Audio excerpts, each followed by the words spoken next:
Welcome back. మాజీ మంత్రి బుగ్గన మీడియాతో మాట్లాడుతున్నారు. లైవ్ ద్వారా చూద్దాం.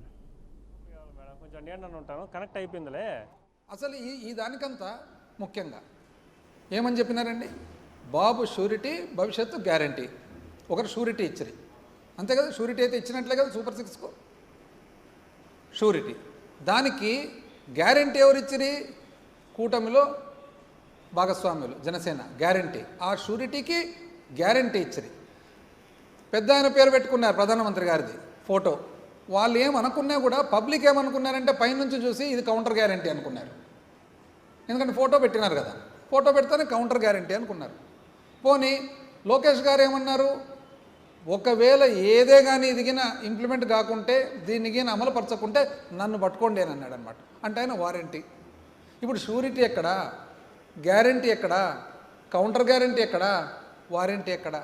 ఏది కనపడడంలే ప్రజలకు. ఇది కాక ఇప్పుడు కొత్తగా ఆఫ్ బడ్జెట్ బారోయింగ్ అని మొదలుపెట్టినారు.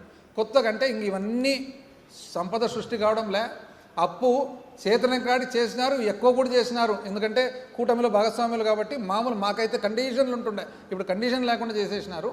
చేసిన తర్వాత ఫైనల్గా ఇప్పుడు APMDC, Andhra Pradesh mineral development corporation, అంటే ఖనిజాలకు సంబంధించిన ప్రభుత్వ సంస్థ, ఏపీఎండిసి పేరు మీద 9,000 కోట్లు అప్పు చేయాలనేది కొత్త స్కీమ్.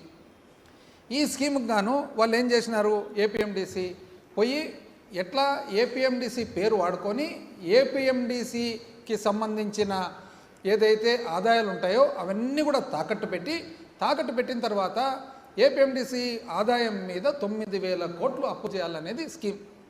ఇంకా బ్యాంకులు ఇవ్వడంలే కాబట్టి ఎట్లా? బాండ్స్ అంటే ప్రజలు దాన్ని ఏమంటారు? నాన్ కన్వర్టబుల్ డిబెంచర్స్ అంటారు, ఎన్సిడిస్ అని. సో ఆ బాండ్స్ మీద ఏదైతే అప్పు చేయాలని చెప్పి తయారు చేసినారో, వాస్తవానికి ఎందుకు ఏపీఎండిసికి 9,000 కోట్లు? అసలు ఏపీఎండిసి సంస్థకు సంబంధించిన వ్యాపారం ఏమి? ఎక్కడైనా కానీ ఖనిజాలు ఉంటే ప్రభుత్వ రంగ సంస్థగా ఆ ఖనిజాలను వెలికితీసి వ్యాపారం చేసి తద్వారా ఆదాయం సమకూర్చేది. ఏపీఎండిసిలో ఎప్పుడు కూడా ఏముంటుంది? మైనింగ్లో ఏముంటుంది? మన ఖనిజాన్ని బయటికి తీయడము, ఒకవేళ ఏదైనా పరిశ్రమ మాదిరి ఉంటే చేయడము, అది అమ్మడం. కానీ ఇవన్నీ కూడా అవుట్సోర్స్ ఉంటాయి. అంటే ఖనిజం ఏపీఎండిసి సొంతం లేదు, అది కాంట్రాక్ట్ ఇచ్చేస్తుంది. అంటే ఏపీఎండిసికి సంబంధించిన వ్యాపార మొత్తము కూడా ఇంచుమించు అంతా కూడా థర్డ్ పార్టీ, మూడో వ్యక్తికి, కంపెనీకి టెండర్లు పిలిచి అవుట్సోర్సింగ్ చేస్తుంది. ఉదాహరణకు ఒక 2 టిప్పర్లు, ఒక జేసీబీ కావాలా, ఏపీఎండిసి ఏం పెట్టుకోదు, అది అవుట్సోర్స్ చేస్తారు. కాబట్టి నీకు ఎక్కడే కానీ ఏపీఎండిసికి సహజంగా డబ్బులు అనేది క్యాపిటల్ మూలధన వ్యయానికి ఎప్పుడు అవసరం ఉండదు. కానీ ఇప్పుడు 9,000 కోట్ల అవసరం ఉందని చెప్పి పెడతారనమాట. పెట్టిన తర్వాత నెక్స్ట్ ఏం చేస్తారు వాళ్ళు? ఆ 9,000 కోట్లకు గాను ఏమని చెప్తారు వీళ్ళు? బాండ్స్కు పోయేదానికి రేటింగ్ అనేది ఉంటుందన్నమాట. సో రేటింగ్ సంస్థ, బొంబాయికి సంబంధించిన ఇండియా రేటింగ్స్ అండ్ రీసెర్చ్ సంస్థ, ఇండియా రేటింగ్ అండ్ రీసెర్చ్ సంస్థకు ఇస్తారు. ఇండియా రేటింగ్ అండ్ రీసెర్చ్ సంస్థ ఏం చేస్తారు? వాళ్ళు ఒక రేటింగ్ ఇస్తారు, AA స్టేబుల్ అని. ఏం బేసిస్ మీద ఇచ్చినారనేది ఇండియా రీసెర్చ్ రేటింగ్ సంస్థ వాళ్ళ రిపోర్ట్ చదివితే ఎంత అన్యాయం తెలిసిన. ఆంధ్ర రాష్ట్ర చరిత్రలో నాకు తెలిసి ఎప్పుడు కూడా జరగలేదు. ఏం చేసినారంటే వీళ్ళు దాన్ని అంటే irrevocable unconditional continuing pre default guarantee agreement executed by government of AP, అంటే వెనకాలకి తీసుకునే దానికి లేకుండా ఇర్రివోకబుల్ అన్కండిషనల్ గ్యారంటీ కూడా కండిషన్ లేకుండా, ఎటువంటి షరతులు లేకుండా ఇస్తూ, దీంట్లో జరిగిన ఒక పెద్ద ఇబ్బందికరమైన పరిస్థితి ఏమంటే వీళ్ళు చేసిండేది, వాళ్ళు ఆర్బీఐకి డైరెక్ట్ డెబిట్ మెకానిజం ద్వారా డబ్బులు డ్రా చేసుకునేదానికి పర్మిషన్ ఇస్తారు. ఇది ఎప్పుడు చరిత్రలో ఎప్పుడు జరగలేదు. బాండ్స్కి పోయినారు, ఇంతకుముందు కూడా పోయినారు, కానీ మొట్టమొదటిసారిగా ఆర్బీఐకి. అది ఏమిది సామాన్య మానవునికి అర్థం కావాలంటే, అసలు బాండ్ అనేది ఏమి? బ్యాంకుకు పోతే బ్యాంక్ అప్పిస్తుంది. బాండ్ అనేది ఎట్లంటే, కొంతమంది ప్రైవేట్ వ్యక్తులు కానీ సంస్థలు కానీ మనకు ప్రభుత్వానికి డబ్బులు ఇస్తారనమాట. ఏమిటి మీద ఇస్తారు? ఆంధ్రప్రదేశ్ ఖనిజాభివృద్ధి సంస్థ ఏదైతే ఉందో, మినరల్ డెవలప్మెంట్ కార్పొరేషన్ ఉందో, ఆ ఖనిజాభివృద్ధి సంస్థకు సంబంధించిన సంపూర్ణ ఆదాయాలన్నీ కూడా ఈ అప్పుకు కట్టేదానికి వడ్డీతో పాటు వాడబోతున్నారన్నమాట. అందులో ఏమేమి ఇచ్చినారు?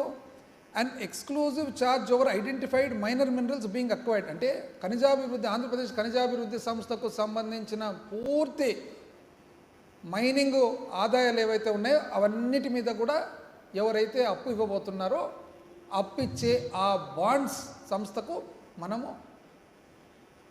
ఛార్జ్ అంటే వాళ్ళకు పవర్ ఇవ్వబోతున్నాం. Exclusive charge on the revenue collection account, అంటే ఆర్సీఏ రెవెన్యూ కలెక్షన్, అంటే ఖనిజాభివృద్ధి సంస్థకు సంబంధించిన ఏవైతే ఆదాయం వస్తుందో అదంతా కూడా ఒక అకౌంట్లో పెట్టి ఆ అకౌంట్ మీద కంట్రోల్ ఆ బాండ్ సంస్థ. అదేవిధంగా మూడవ పాయింట్ వచ్చేసి is required to be made and exclusive charge of bond servicing account. అంటే ఈ ఆదాయం ఏదైతే వస్తుందో ఈ బాండ్స్ అప్పు కట్టేదానికి మరొక రెండవ అకౌంట్ బాండ్ సర్వీసింగ్ అకౌంట్ అనమాట. ఫస్ట్ వచ్చేసి రెవెన్యూ కలెక్షన్ అకౌంట్, అంటే మామూలుగా ఆంధ్రప్రదేశ్ ఖనిజాభివృద్ధి సంస్థకు వచ్చిన ఆదాయం వాళ్ళ బ్యాంకుకు పోకుండా ఒక ప్రత్యేకమైన అకౌంట్ ఏమని రెవెన్యూ కలెక్షన్ అకౌంట్ అని పెడతారు. రెవెన్యూ కలెక్షన్ అకౌంట్ తర్వాత బాండ్ సర్వీసింగ్ అకౌంట్ అని ఇంకోటి ఉంటుందన్నమాట. ఆ బాండ్ సర్వీసింగ్ అకౌంటు అంటే ఈ అప్పు దిద్దే రెండో అకౌంట్కు దాని మీద పూర్తి కంట్రోలు, పూర్తి అధికారం.